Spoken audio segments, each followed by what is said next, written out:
Last weekend, Els Iping caught a group of male tourists ripping out the shrub in front of her house in the center of Amsterdam. They were wearing pink dresses and they were very drunk. These kind of things happen all the time, she says matter-of-factly. It's worse when they throw up in your plant boxes, because you can't rinse it away, you have to scoop it out. Over the last 10 years, Iping, a 64-year-old, stylishly dressed consultant, has witnessed her picturesque neighborhood change due to an unparalleled growth in the number of visitors. Every day throngs of tourists pass by my window. The weekend now starts on Thursday afternoon. The screaming and shouting of tourists boozing it up is deafening. And the rubbish they leave behind, as she speaks, as though on cue, a group of 30 tourists gathers in front of her window to listen to the lengthy spiel of their tour guide. The chemist, the fishmonger, the hairdresser and the shoe shop have all disappeared. Els Iping: the atmosphere in the neighborhood is very different now. Iping continues. Shops for local people have been replaced by shops that cater solely to tourists. It makes you feel like a visitor in your own neighborhood. Even the tourists have started to complain now, because all they get to see is other tourists. Amsterdam is by no means the only European city where locals suffer from growing numbers of visitors. This summer, residents of Venice and Barcelona fiercely protested against the negative impact of mass tourism on local life.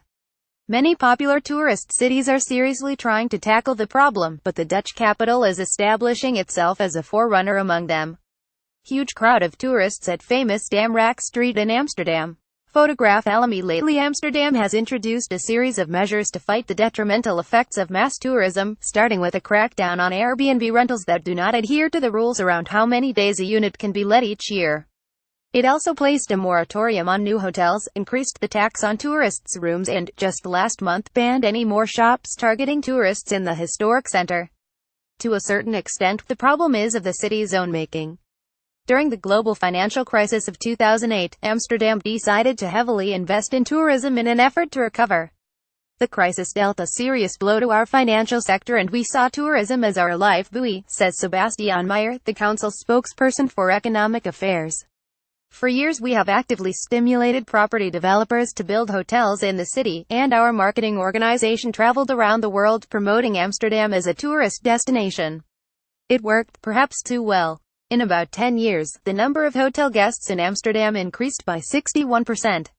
The total number of visitors took a leap from 11 meters in 2005 to almost 18 meters in 2016. That's a lot for a city of 850,000 residents with an historic 17th-century center. Many streets and alleyways are simply too narrow to allow large crowds of people to pass. The growth is expected to continue to 23 meters visitors in 2030, according to Meyer. We now realize we need to get a grip on this, he says. Amsterdam wants to be a hospitable city, but mass tourism has too many drawbacks. Tourists in Amsterdam's red light district. They do things here they wouldn't dream of doing at home, says Bert Knapp. Photograph Alamy. Els Iping considers that an understatement. I am glad they realize something needs to be done. But to be quite honest, they are a little late. I miss a sound vision for the city's future. The measures they are taking now are mainly in reaction to residents' complaints. Walking through the crowded streets of her neighborhood, she points out all the tourist shops that had once catered to locals. The chemist, the fishmonger, the hairdresser and the shoe shop have all disappeared, replaced by shops that sell ice cream, souvenirs and cannabis seeds, she says. What used to be our local cheese shop is now called the Cheese Experience. The shop assistants speak English and they only sell one type of prepackaged cheese. No sane Amsterdammer would ever buy a piece of cheese there. Amsterdam wants to be a hospitable city, but mass tourism has too many drawbacks. Sebastian Meyer. On one small street, 6 Argentinian steakhouses have sprung up. Growing tourism has effectively changed neighborhoods, says Iping, with most landlords opting to rent out their properties to tourism service providers.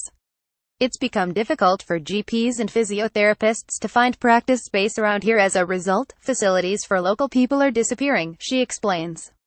But compared to other people, I still call myself lucky. At least I know my neighbors. One of her friends lives on a street where virtually all the apartments are rented out to tourists. It has had a real impact on social coherence, she says. Residents tend to take care of their neighborhoods, whereas tourists are mainly interested in having a good time.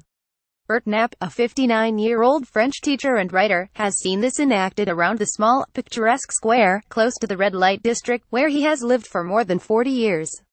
The problem is that Amsterdam has always advertised itself as a city where everything is possible, he says.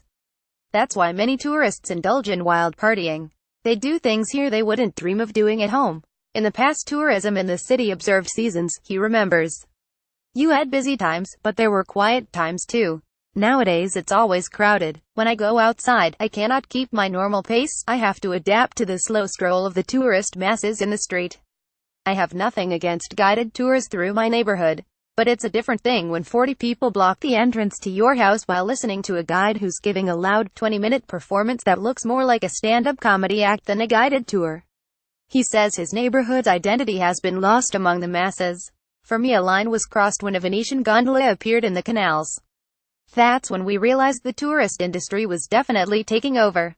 Els Iping singles out, as a particular low point, the introduction of the Bierfiets, a vehicle which is both a bicycle for about 12 people and a beer bar. Many tourists seem to see Amsterdam as a kind of theme park, she says. The racket produced by a passing Bierfiets is unbelievable. Thanks to the concerted resistance of local people, the Bierfiets is now banned. Sebastian Meyer says the council is hoping to come up with more ways to influence the behavior of tourists. For a long time our marketing policy was simply aimed at making people come to Amsterdam.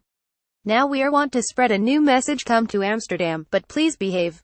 Follow Guardian Cities on Twitter, Facebook and Instagram to join the discussion, and explore our archive here.